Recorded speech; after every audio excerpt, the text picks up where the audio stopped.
Okay, I am with Chef Michael Silverstein, who you probably know of. He got his good cookbook, or you are about to buy his new cookbook. And you're a force to be reckoned with. You've been on TV recently. You've got a whole bunch of great books. And I was just telling you before we hit record, Michael, that one of the goals I want for you is to inspire me and maybe some of my listeners and viewers who don't enjoy cooking, inspire us to get into that kitchen. Is that are you up to the task for that? I'll do my best. Let's get back to your story though, because your story is of pain to purpose, being Hmm. very much overweight, around 29, 30 years old. You were 350 pounds. What led up to that point, and what was the decision to make a change in your life? Man, we're diving into the meaty stuff. This is good. Thanks for having me. By the way, Of course. I, it's such a heavy topic. It's hard to actually put words to it. And one of the things that, as a side note, when you've gone through a weight loss journey, even when you've lost the weight, there's still a certain amount of shame about talking about yourself at Mm, that low in life. And I don't say low because of my number on the scale. And that's what I'll get into in a second. I actually don't think necessarily there's anything wrong with being big. I would never call myself even close to sky high. I still think I'm overweight. Actually, on BMI, I'm still obese. But that's bullshit. yeah, Um, BMI yeah, isn't. that's It's bullshit. nonsense. But I was at a low, I think, just in my life, and how I viewed and treated myself as a person. And I think the number on the scale was one piece that reflected that. And so, Mhm. um, you know, I think it's hard as a chef, and just a lover of food and eating.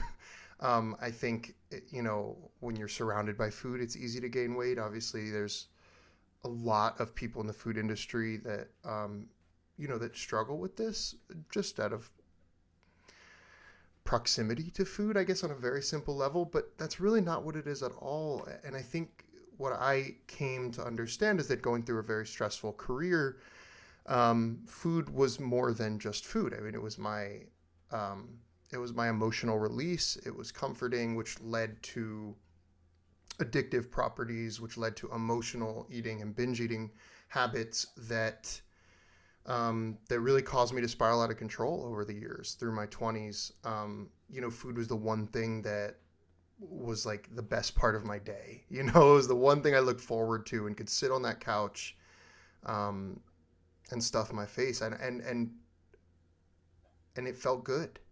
It felt really good. And so, it took me hitting a rock bottom. It took me really realizing that, beyond just a number on a scale, beyond not fitting in my clothes, there was there's a point where you got to ask yourself, like, am I in trouble? Is this healthy? Forget about the way I looked. Like, is this healthy?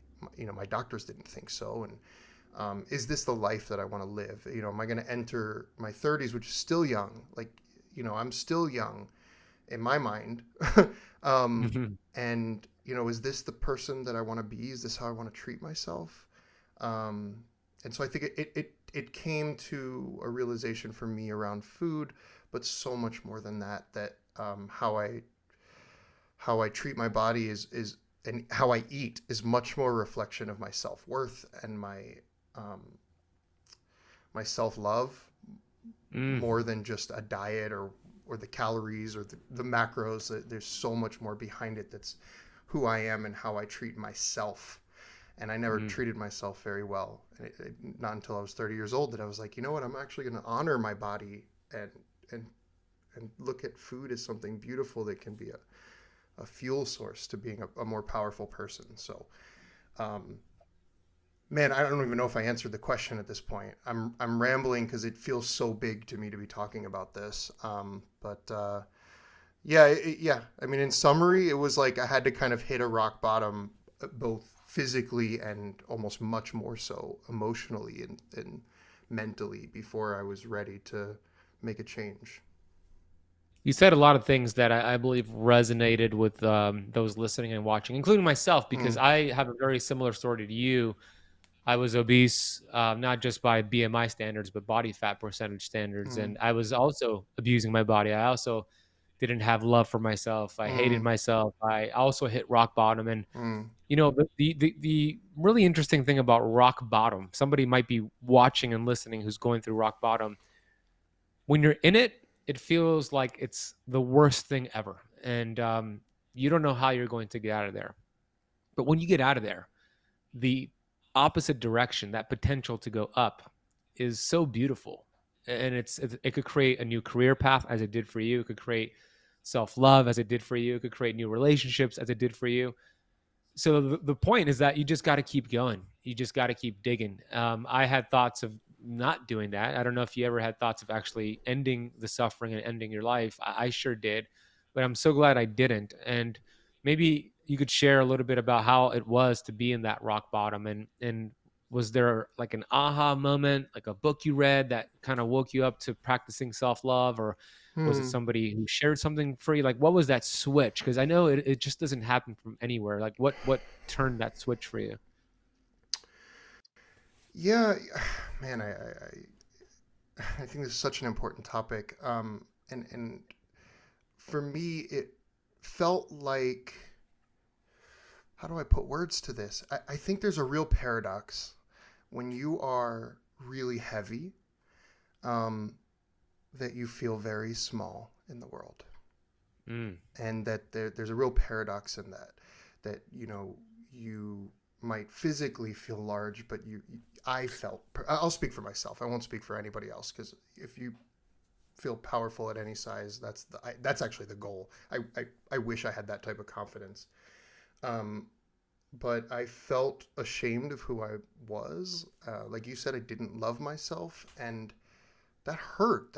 That just hurt me, to feel like a small person and to kind of want to hide, from the world, from myself. Physically, I never wanted to look at a mirror, but much more than that, I wanted to be invisible in a room. And I think there's a lot of people in my life who know me for a long time, that knew me when I was, um, the little shy, insecure kid, and in many ways I still am that. Um, but the empowerment that I found, not because I lost weight, but because losing that weight unlocked a strength and a confidence and a newfound passion for just honoring myself and being the best version of myself that I can be. Because that weight loss journey played into that, it kind of unlocked a new chapter in my life that I never saw coming. Like, I've never wanted to be on TV. Anybody who's known me my whole life, so from childhood through my 20s, like, I want to be in the back of the room. I don't need any attention, right? And now, 2, 3 years later, I'm on primetime television. I'm hosting you came to my event in Austin. I'm hosting events with 300 people, and I'm standing on stage comfortable with the person standing there. And that dramatic of a journey, has really forced me to look inside of who I am as a person. And what I've discovered is that, you know, just a newfound, confidence that goes so much further than just, uh, that surface level of, like, oh, I'm confident in my own skin. I mean, yes, there's that, but the way that extrapolates into every facet of our life, the way that finding that little bit of strength and, love for ourselves, the way that that can play into your personal life, your professional life, your career decisions, um, not living in fear, not living in hiding, um, fundamentally changed the trajectory of my whole world. And I wouldn't have ever found that had I not, maybe not hit that rock bottom. And that Mhm. sucks. I don't want that for people. I see people who want change, and I want that for them. And anybody has this in them, right? Um, Unfortunately, for some people, it takes that rock bottom to decide, am I going to go, like you mentioned, uh, down really dark from here, or am I going to turn around and fix this? Um, I wish it didn't take that much darkness to get there. And there's some people that don't need that rock bottom. Some people can Mm-hmm. get out of bed and just like, today is the day. And God, I wish I had that strength. But I didn't at the time. And so, yeah, I think that rock bottom moment, while hard to even think or talk about, is also an important moment of my life. And I guess I needed it. Mm-hmm. Yeah, I did. I definitely needed it myself Yeah. to wake up, right?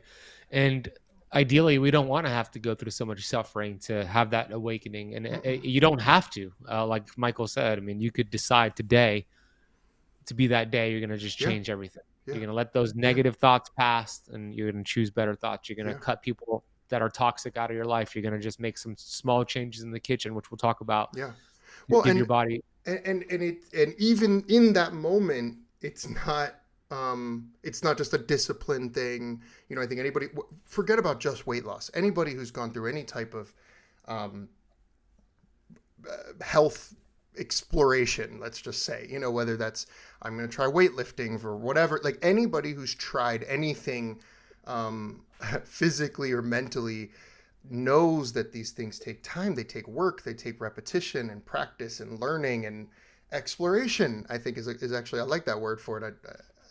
I didn't intend to use that word, but it fits, right? Like, and I'm still exploring what food looks like for me. I still binge eat if I'm having a shit week, right? Like, I'm not magically cured. I'm not coming on this podcast and acting like I'm some enlightened fucking being. I'm not. I hope I can cuss. Sorry. Well, you did it, so it's all I good. did it, but like I'm not. And you know, and I think sometimes we see like you know, influencer culture and podcasts and resources that are so powerful. And I also think it's important that we are humans and sharing that too, because this journey has not been linear for me. Yes, we can talk about the valley, that low that started this upward hill, but from there it was a fucking lightning bolt of ups and downs, you know, of trekking that mountain. And you know, I got some really good advice once, that was, you know, don't look at weight loss like you know, like the stock market, where it's like every day you're checking your portfolio value, and don't, you know, just because one day you have a few less or a few more dollars than you did the day before. That's not the point. Where are you at in a year? How's your Mhm. portfolio doing in a year? Or 6 months or 20 years? You know, and I think looking at health that way and understanding that there's going to be some small ups and downs, and that's part of the journey, not letting that turn into a spiral of like collapse, you know. Why isn't the scale moving? Why isn't my muscles, why aren't my biceps getting bigger? Well, because it takes fucking years.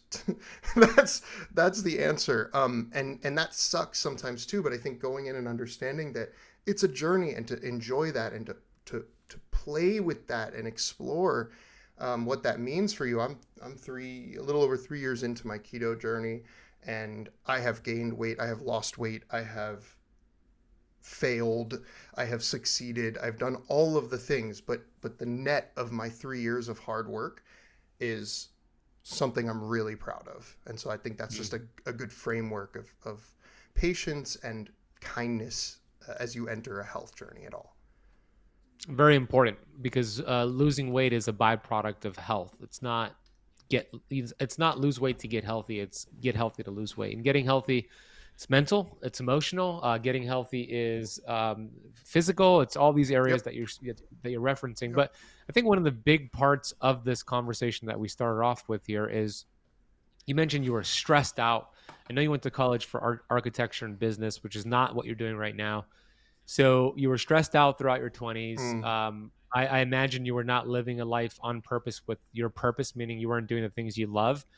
And from what I hear, and you could kind of piggyback off of what I'm sharing, what I hear is that you had a void that you were filling with food for a temporary dopamine hit, but it wasn't getting to the cause of why you had that void. Is that an accurate assessment? Yeah. Yeah. Hard yes. Yeah, I appreciate being called out. No, I think this it's so true. You know, and again, let's go back a second. This idea of, you know, sort of doing something that maybe wasn't my calling.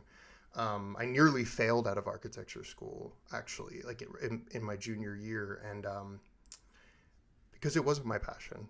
But in my mind, I was more trying to be what I thought was what the world wanted, what I thought people Mm. would respect. Um, Wow. I didn't necessarily, I doctors and lawyers and architects, and these are the people of society that we aspire to be.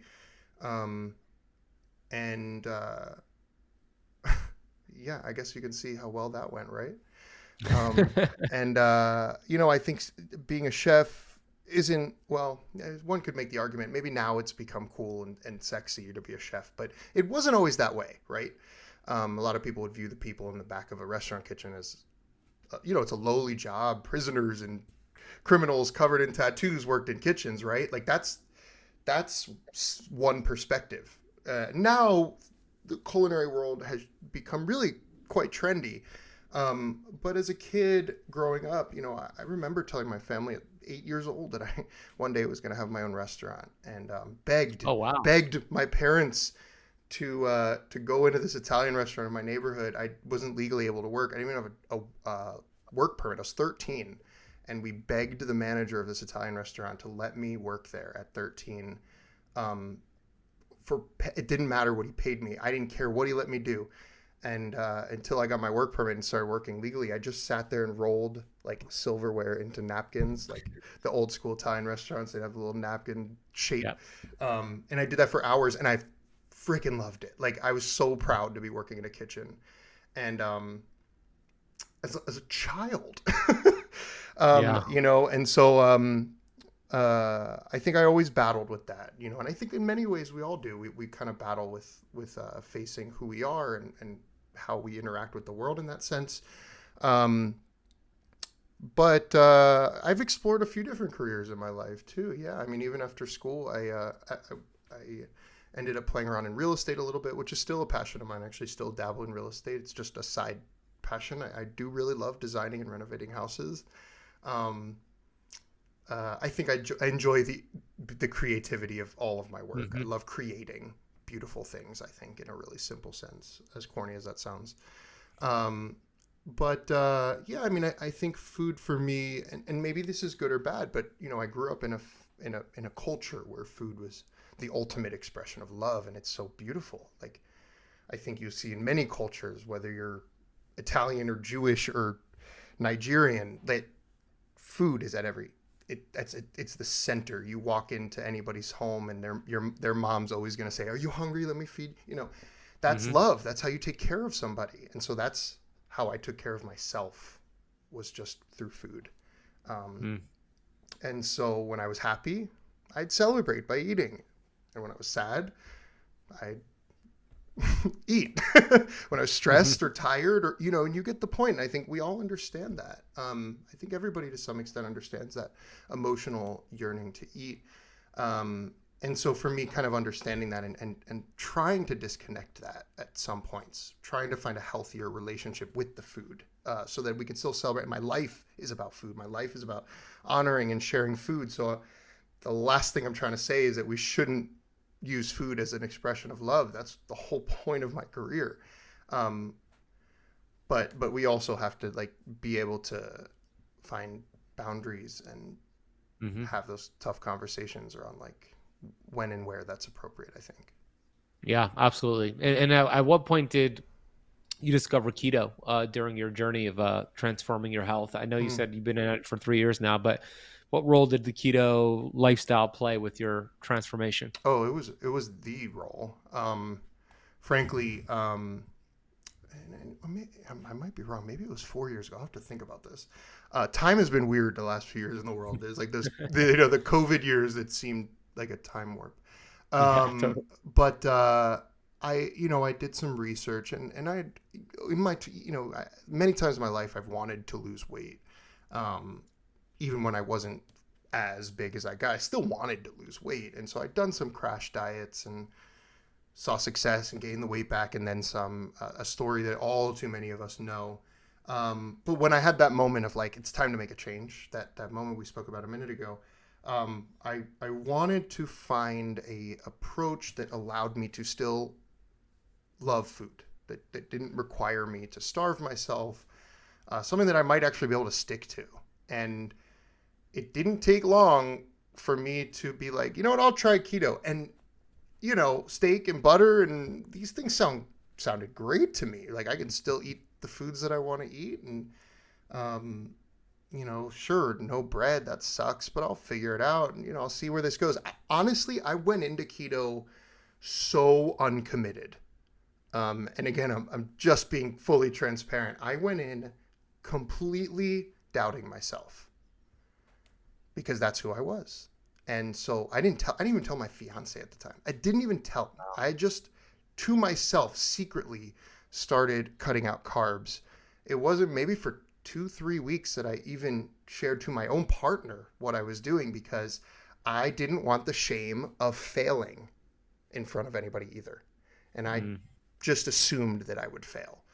And so I didn't go into keto like, this is the moment I'm changing my life and keto is the ultimate answer. I didn't go in that way. I went in like, oh, steak and butter and I can roast chicken and I'll make this work. And, you know, this should work for me as a chef because I can still use real flavors. And, you know, with a few exceptions, there's very rarely where as a chef I can't be inspired by the food that fits a keto lifestyle. Very, very few exceptions where I can't make real keto food that doesn't leave me missing something. And so, yeah, I didn't have this grandiose plan for it. I didn't plan on changing my life. I didn't plan on sharing my recipes. Like this all happened really, really like haphazardly at the start. After a few weeks, then it became a couple months. And then it's like, wait a minute, this is changing my life. I mean, forget about the weight starting to come off.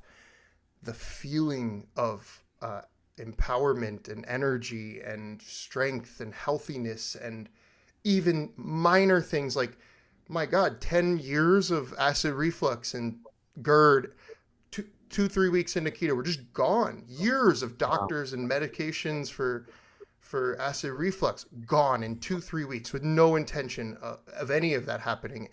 My body was telling me that this was working within days. That's when I was like, oh crap, this is more than let me try this diet. This is fundamentally opening my eyes to something much bigger. And I don't even think I realized how sick I felt every day until I didn't. Until it had become normal to sort of wake up in bed in the morning and be sore. But I thought that was normal, that your feet hurt by the end of the night every day. I thought that was all normal until it was gone within weeks. And so that's when things really shifted for me. That was the moment where I was like, all right, wait a minute. This is real. Let me start paying attention to this. Let me start researching. Let me start tracking what I'm eating and focusing on staying in ketosis and studying the science and what's really happening. And so that's why, you know, it took a few weeks for me to really be sold on it to this extent where now I've basically dedicated my life to it, personally and professionally. That did not happen overnight, though. Yeah, that's awesome. I love all the non-scale victories that keto offered you, and it's so important because a lot of people come to keto for specifically wanting to lose weight, weight loss, which it can for sure help with that. Yeah. But they stay because of all the other benefits 100%. that you mentioned, so many more. The 100%. acid reflux that went away, the joint pain that went away, turning your brain on, getting ketones in there. It's like, I call it the great land of ketosis because it kind of feels like this ketopia, right? Yeah. Well, and I worry that this moment that you're saying, like, I worry that non-keto people think we're absolutely bonkers, that we're like culties because we're like, it'll fix your whole life. But it kind of will. Like, it kind of does. Like, but we sound nuts. Yeah. It sounds like a magic pill, right? But it does. The name of the game is inflammation, right? And when you do keto, you know, the right way, you reduce inflammation and all these symptoms in those symptoms, by the way, I have a whole different perspective on those symptoms people are experiencing. Those symptoms are an absolute gift from your incredible human body, showing you you're out of homeostasis. You're creating interference in your body. we're showing you symptoms as a feedback mechanism for you to bring things back to homeostasis. That's what the body is doing. So with reducing glucose, reducing inflammation, reducing insulin, you remove the interference and then the symptoms go away by default. But we're not chasing those symptoms. You're not chasing the weight. You're not chasing Right. the acid reflux. You're just doing your keto thing, getting healthy, and then the body starts to just regulate Right. itself. And that's a beautiful thing about the human 100%. body. But and you know, I think one thing that was beyond just the symptomatic piece of this was I never realized it took me 30 years to realize how much your body talks to you.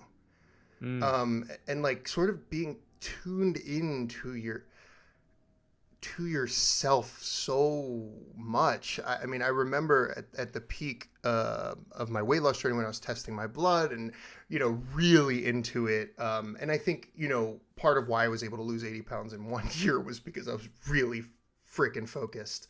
And I don't even necessarily recommend that for everybody. It was a little obsessive. And then now I'm just sort of in a maintenance lifestyle version of keto. So it looks different than that first year now. But, you know, I never, like, I could tell you based on just how I felt almost to the decimal what my ketone levels were, you know, before I tested, or my blood sugar. You know, like, you become so aware of how much your body communicates with you and how you feel.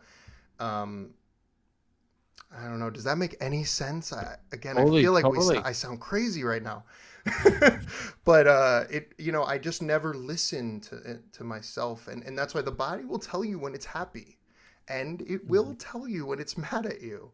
And you know, I think some people either want to ignore that because, you know, I did too. I still do sometimes, but, you know, I think sometimes we ignore what our body's telling us, or sometimes we're just not paying attention. And so, like I said, for me, some symptoms that were happening in my body for years became so normalized that didn't even consider them symptoms. I just thought they were just existing. I didn't realize how strong I could be if I just altered something as simple as what I ate.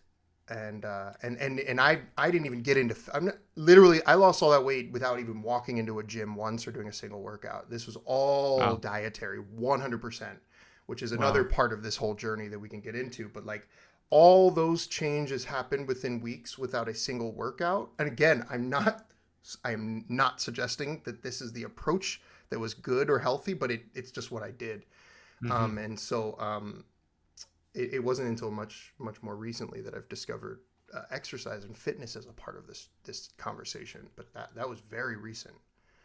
And to your point about the body giving you signals, I think it's both what you said, that we're either ignoring them or not paying attention, but also it's like the new normal when you're going through all those symptoms and giving your body crap, is you are numb to everything, and it just feels like that's just the way it is. But when you get healthy, and let's say you revert back to old habits, you're so aware now of feeling unhealthy versus where you felt healthy. It's like you got out of that numbness, and now it made you aware. So when you eat the wrong foods or perform, you know, poor lifestyle behaviors like you did in the past, now you see it right away because you saw the difference of when you got out of that, right? Yeah, 100%. And I also, you know, I recognize that this was my body. And everybody's body is going to react differently to how you eat, to what foods work, what approaches work. You know, I'm sure there's people who are like, maybe the high fat approach doesn't work for their body. For me, my God, my body was it lit up. Like, it loved it. You know, it was instant. And I don't know if it's my ancestry or what, but I think I could just survive off like raw salmon and olive oil and be okay. Raw? Did you say raw salmon? Yeah, I could do it. You know, chemically I could do it. You know, I think I'm a bear in Alaska, like ready to just, you know, I literally have the salmon on my, like, speaking of which, you're going to love this, Michael. I just interviewed your friend Gigi. Oh, she's a wild woman. yeah, she's a wild caught salmon woman. For sure. Oh God! You obviously we can cuss on here then, because you wouldn't have had her on if. Well, on the podcast, Ian, my sound engineer, beeps it out, but on YouTube, you're getting all the curse words. Was there anything not beeped on that episode? That would be. Well, on the podcast, we beep out the cuss words. Okay. to keep it non-explicit when we upload Got it, but it's all good. It's no curse. Ian will just knock it out. But it. Sorry, Gigi, Ian. I give Ian extra work. But Gigi was great. She's fantastic. The Hmm. episode will be out very, very soon. She's the salmon queen. Like, I asked her the question, Michael. I asked her, well, because she said when she was pregnant, the first trimester, she was getting nauseous from salmon, and I was like, oh my gosh, I couldn't have salmon. And then after the first trimester, she could bring it back in. And I said, what was more difficult, not having salmon for 3 months or a few months, or giving birth? She said not having salmon. Oh God. For the record, I could not eat salmon every day the way she was. I was more just speaking in terms of like metabolically, I could survive off salmon. I think primally my body could handle it, but Yeah. I actually, and maybe this is a good segue into the discussion of food and how that relates to this. And I guess I have a little bit of food to discuss, but like, Yeah. I think part of, for me, what's really worked is diversity and variety of the food that I'm eating to keep it exciting. I Yeah. think one, Talk about that. yeah, I think one, some people thrive in not having to think about, if you're going to get through a diet or you're going to get through a workout plan, you don't want to think about it. You just need to be told what to do and eat, Yeah. like Same foods every day. same I'll eat food. it. Just give Once me. you find something you Yeah. like and it works, it's fine. You don't have to think about it. And that works for some people. For me, I feel like there is this world of food out there. No matter how much I try to find and explore and learn from and discover in the food world, I always have this sense of FOMO that there's more I could taste, that there's other countries that I haven't been to and haven't gotten to taste and learn from locals. And, like that, I'm kind of on a life mission personally and professionally to just like absorb as much information as I can about food. And so I need to find food in this keto diet space that excites me. To be frank, like I can't, and that doesn't mean fancy. Believe me, I eat ground beef and I don't eat fancy food every night, but I need variety or I get bored. And if I'm bored, I am out. Like then I'm in the drive-through line, right? So so part of my personal journey that maybe kicked off the professional journey around keto food and recipes was I just needed to find ways of making keto food sexy enough for me to stay, sexy enough for me to want it every night. That was like literally my approach. And so that's kind of how my keto recipe and chef phase of my career started. Was It was a problem that you were solving for for yourself. myself purely, actually, and was just every night just cooking really fun and vibrant meals and exploring how cool and different keto food could be. At home, not telling anybody, not sharing anything. I had no social media, like just for me, purely because I just wanted to do it for myself. And that's when, my fiance was like, you should probably like share some of this. Like maybe if you started an Instagram, this could help people. And I'm like, no one cares about my keto food. No one's going to care. You couldn't be more wrong, my friend. And yeah, I started an Instagram account like on a whim. It wasn't even my name. I just called it Keto Homemade. Oh, I didn't know that. Now it is your name. Yeah. There's some people who have been following me since Keto Homemade.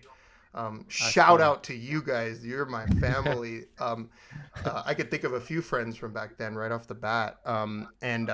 You connect really early with other people in the keto space. And especially a few years ago when it was much smaller, much, much, much smaller. It wasn't this like big trendy diet. It just was at the beginning of that. But, I immediately started connecting with other keto people who were doing recipe sharing, and it was a whole little vibe. We were a little community, and I started sharing my recipes. And actually, I didn't change my name to Chef Michael on Instagram until after the first MasterChef. Oh, wow. Yeah. I didn't know that. Yeah. So I was not interested in like creating this social. I've never wanted to be an influencer. I don't know. It's just not really what I was looking for at the time. But people started resonating with it. I started connecting with people and it was helping them. And I literally got a phone call from an unknown number that I remember it said Los Angeles, California on my iPhone. And I was like, what? And woman picked up and said, "Hey, I work with Gordon Ramsay. Can you be in New York City in 3 days?" Like, what? Is this a prank? And I'm like, "Wait, is this serious? Like, can you send me some email? Like, what's going on?" And I drove to New York City, and cooked for some of his culinary staff, and they were like, "Dude, you're really good." Actually, I think their words were, "You knocked us out of the park." Then they were flying me to Wow. LA. I was doing some more work with them, and next thing you know, I'm on a season of MasterChef. I filmed that, came back, and was like, maybe I should do something here, because I didn't realize how much my food was really connecting with people. If it was connecting with people online and it was connecting with people on television, maybe there's more to this that I need to explore. Switched my handle to Chef Michael Keto, and never looked back. Quit my That's job. super Quit my cool. job. Literally sold my house, moved to Austin with no job, no plan. Um, just gave this a shot. I had no cookbooks. I had no nothing. I got to Austin with literally no job, and was like, I'll figure it out. I'll drive Uber. I don't care. I'll figure it out. I'll hustle. And a few weeks after I got here, I landed my first cookbook deal. So That's super cool. just I love just that. a total whirlwind of crazy things happening. It's such a perfect example of creativity follows commitment, Mm, right? You committed to figuring it out. You committed, I'm going to go to Austin, I'll figure it out, and then the creativity came, and then boom, you got yeah, a deal for your yeah. cookbook. And by the way, your Instagram is fantastic. If you really want to get the salivary glands going and get that hunger hormone ghrelin going, and you're ready to prepare yourself for a good meal, or watch some of your well produced and photographed Thank meals, you. it's chefmichael.keto on Instagram. I guess somebody had the Chef Michael Keto, or why did you put the dot in there?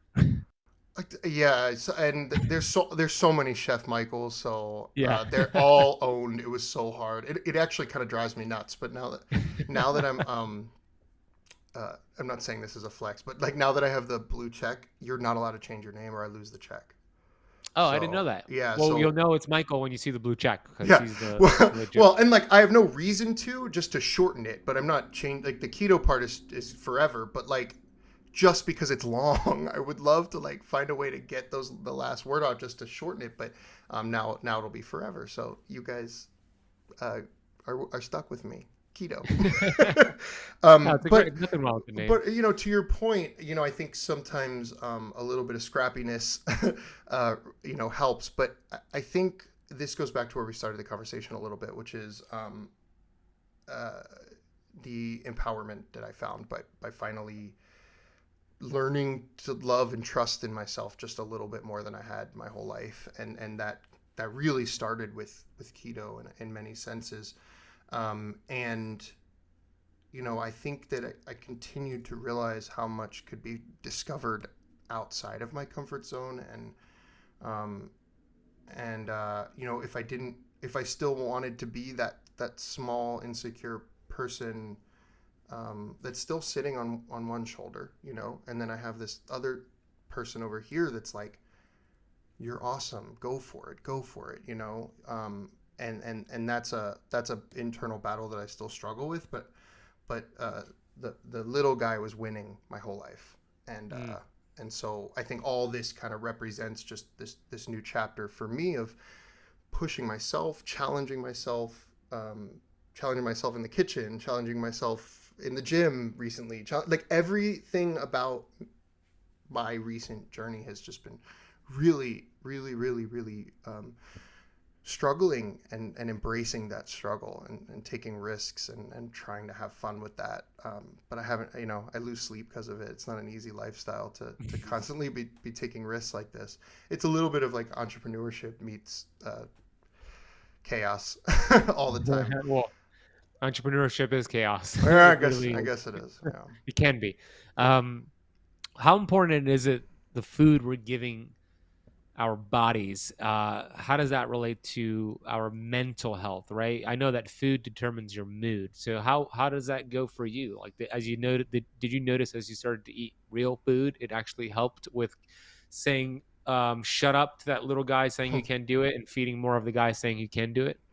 Yeah, of course, and I'm no scientist, and so I'm gonna go out on a limb here and say that I don't know if it's the food or the results of the food, right? Like, you know, we I've heard a lot that your stomach is your sort of second brain, and that gut microbiome is sending signals that are affecting really every part of the systems of our body, mentally, physically, psychologically, emotionally. Um, but then there's this sort of like chicken or the egg for me where I'm like, is it that, or is it just um, that I'm doing the hard work of also working on my mental health, or is it, I don't know what I'm trying to say. You know, I think it's part of my journey is trying to answer that question with some certainty. And you know, I don't know. What I do know is that there is a net gain overall to eating better, and this applies to people who aren't doing it to lose weight or losing weight, or for whatever reason you're switching up what you might be eating. You might have a medical reason that you have to get rid of certain foods. You know, a gluten intolerance, whatever it may be, PCOS, whatever your reasoning is for making change, is it, you know, are the improvements of your life a result of those changes, or is it because you've made the decision to just do better, and that psychologically and subconsciously creates other emotional changes as well? But you know, certainly the way my eating affects me physically and mentally is not psychosomatic. I mean, it's very real for me, and it was noticeable right away. Mm-hmm. And even now, as I sort of experiment with my body, I don't eat keto 100% anymore, especially if I'm traveling or on vacation and I want, like I said, I want to explore the world of food. The way that I start to physically and mentally deteriorate within 72 hours of not eating keto food is quite fascinating to me. And not even physically. I don't get stomach aches, or it's not like an immediate reaction. It's not like I eat a piece of bread and I fall apart. It's a slower cellular shift, right? Like something starts to happen, and then it's like day 3. I'm like, wait, this is the first time I've had acid reflux in a year. And then wait, I'm exhausted, and then like it's this slow down of my physical self, and also my mental self. Mm-hmm. So yeah, I think it's all part of the exploration of how this stuff affects me. I mean, look, as a chef, I will say with certainty, um, I believe that health starts and ends in the kitchen. I really do. I think that there's serious power in just as simple as the food we eat. And like I said, I started my health journey without even talking about exercise or fitness. I think exercise and fitness has a whole other part of this discussion that's not any less significant, but different. You know, I do think that health, especially when related to weight, starts and ends in the kitchen. Mm-hmm. But building a lifetime of health and wellness overall, I do think exercise and fitness are critical to that. Yeah, absolutely. Absolutely. So, and I think I agree. I think they're all connected, right? They're Yeah, all yeah, the decision versus like eating yeah, the real yeah, foods and what's that doing for you. But yeah. let's finish the conversation, Michael, with maybe some. I want you to inspire me to cook more because I don't enjoy it. I'm in there. I'm like, yeah, I'll listen to an audiobook and cook at the same time, and I'm always thinking I just don't enjoy it. So I'm like, oh, I could be Mm. doing this, I could be doing that.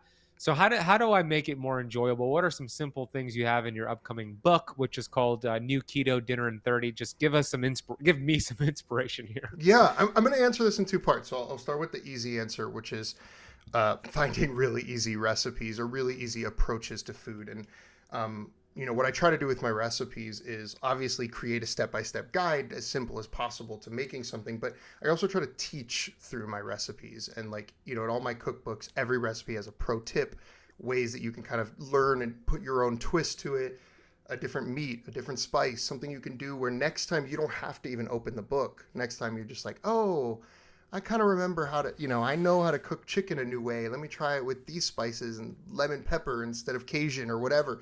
Any exploration you can do, I think, can be fun. But finding good recipes. I have my new cookbook coming There out, it which is. is which Yeah, is hold it up. Hold it up for YouTube. this is a That, new so this is, cookbook. This is actually the first copy in the world. My it author looks great. sample. It's crispy. I haven't even really opened it fully because I don't want to bend the spine. But what I think this book, what I know this book is about, is an answer to your question. And I don't know if you asked me that question on purpose or not, but I genuinely feel like this is the problem a lot of people face, me included. If you think that I come home after a long day of work and feel like cooking, I promise you I don't. So you are okay for thinking that. But I created a book with truly 30 minutes, not 30 minutes of cutting and then put in the oven for 4 hours. No, like actually start to finish 30-minute dinners. And they're Thank God. super simple, Look at that. one pot meals. There's a salad section, but little like air fryer pork belly bites and all kinds That of looks things. great. Little blue cheese, asparagus, saute, things you can chop up. Most everything is one pan or throw it in the oven kind of meals, and they're all super freaking delicious. So easy question to answer on the surface level, which is find great recipes, and this book might be helpful. You can find it on my website and stuff. I think also maybe we have something in common, but flipped, right? And I don't know, but I my whole life hated working out, and I love cooking, so I have that advantage, right? Generally, I love cooking, and find it so fun most days. But I hate working out. I hated working out. I thought it was just something I had to do, and it was this. I was never going to be an athlete. I was never that guy in high school. I was in marching band and choir. I wasn't the football jock. So I had just assumed and decided that I was just never going to be someone who enjoyed exercise. And it became a self-fulfilling prophecy. And it wasn't until that prophecy got questioned that something shifted. And so why am I saying this? I'm saying this because maybe for you, cooking is your working out for me, and that you have decided that you don't enjoy it because maybe you just don't feel like you're that good at it, or maybe it's just it feels like something you have to do every day, and it isn't something you enjoy. And I'd ask you to question that, and I'm really asking the listeners or anybody watching this to question that, and find food that you do enjoy to cook, just like I have found exercises that I do enjoy, and they're not everything. I hate running. You will not find me on a treadmill, and that's okay. If you don't like cooking, you may not want to set up a meal that takes 6 hours for yourself. That's going to feel like torture. Find something really simple that you can enjoy, and try to have fun with it, but just sort of like let go a little bit in the kitchen, and I don't know if that makes any sense, but I think sometimes It we does. make decisions, and those decisions become holes that we get stuck in. And Hmm. and I've had to crawl out of a few of those and change my own mind about some of those things. But cooking doesn't have to be complicated. And I think sometimes recipes can be very, very complicated, mine included. I mean, my first cookbook is really a fancy keto book, and so if you're someone that doesn't want to chop a bunch of vegetables or whatever, maybe that first cookbook isn't for you, but maybe this third one is the perfect one, right? Like that's why I do this, is because there are different levels. There's people who run marathons, and there's people where walking a block is an accomplishment, Hmm. and that should be treated with as much honor. If you've never walked, the power of walking around your neighborhood and how that could open up new doors for you is immense. And it's the same thing for someone maybe like yourself who just doesn't get in the kitchen enough. Throw a whole chicken in the oven, throw a whole chicken in the crock pot or pressure cooker, or something where you literally don't have to cut a vegetable.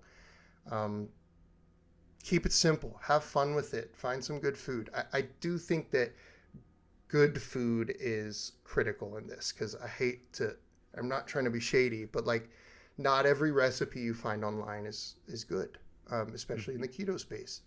And so finding recipes that you really connect with, and food that you connect with that'll make you happy, I think is a really, really good place to start. Great explanation. It makes total sense with the exercise part of you hating it, but there's different ways to make it enjoyable. Yeah. Same thing with cooking. So you kind of solved the problem with your new book, New Keto Dinner in 30. The book is out tomorrow, October 25th. So if you're watching or listening to this episode on the day of release, October 24th, you could get the book, pre-order it right now. If you're listening or watching after the fact, you could get it available right now. Where's the best place to get it? Anywhere, Target, Walmart, Amazon, just search Dinner in 30 or Michael or whatever, you'll find it. There's a link in my bio on Instagram, chefmichael.com. I have a whole cookbook section. And then also, like, if you're listening to this on the 24th, today's the last day for pre-orders, and I will send you a free slow cooker keto ebook that I wrote just as a little thank you gift for anybody that pre-orders.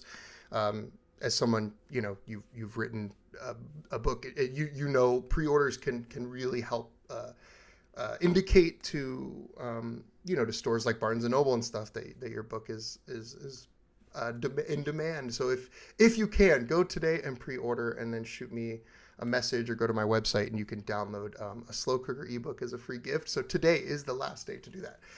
But tomorrow the book is officially out. Dinner in 30. It's my favorite book that I've ever written, and I know I should say that, but I actually mean it. There's just so much yummy food. There's even like desserts that you can make in like 5 minutes, and you'll see like literally like the recipes have like one step. Like they're all. I'm looking at it. I'm not showing you. Do you see like how short? Yeah, like half a page. This is just some information. This is the instructions. It's like four sentences. Yeah, it's all super simple. So. It's awesome. It's food for everybody. Yeah. Simple is what I love about it. So go get the book. We'll put a link for it down in the podcast notes, or if you're watching on YouTube, it's in the YouTube video notes.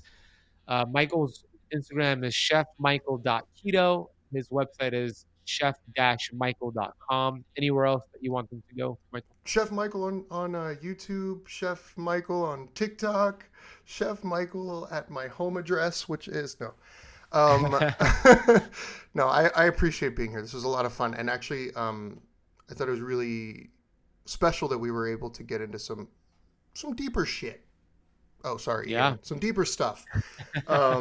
Because I think it's important. I really mean it. I think that that part of discovering your health is diving in a little deep. And sometimes that's easy, sometimes that's hard, but it's important work. It is, and I will be the first to admit that I also do therapy, and work on my mental health as well as my physical, and I want other men to hear that, and that it's okay, and it doesn't mean you're crazy or weak. Being your best self is everything. So go out and do that.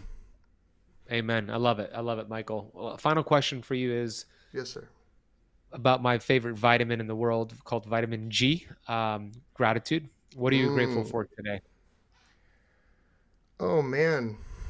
I mean, easy answer is what I just said. The ability for us to have a conversation like this, where we can dive in. I think it's really easy to just talk about weight loss and diet and simplify it as, macros, 20 net carbs. Exactly. Yeah. And it is that. It is. But there's so much more when you dive deeper, and I'm really, really, really just really grateful that that you want to talk about these things, and that you're sharing that with the larger community, and hopefully maybe one person heard something today that they resonated with, and do one step better. I'm working on that every day. So if one person has left here 1% more empowered than they were before, like that's all I'm looking for.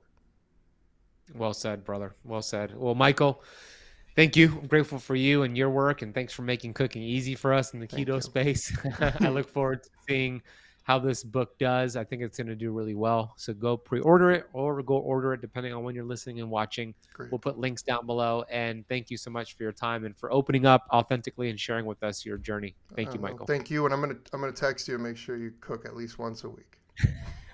Deal.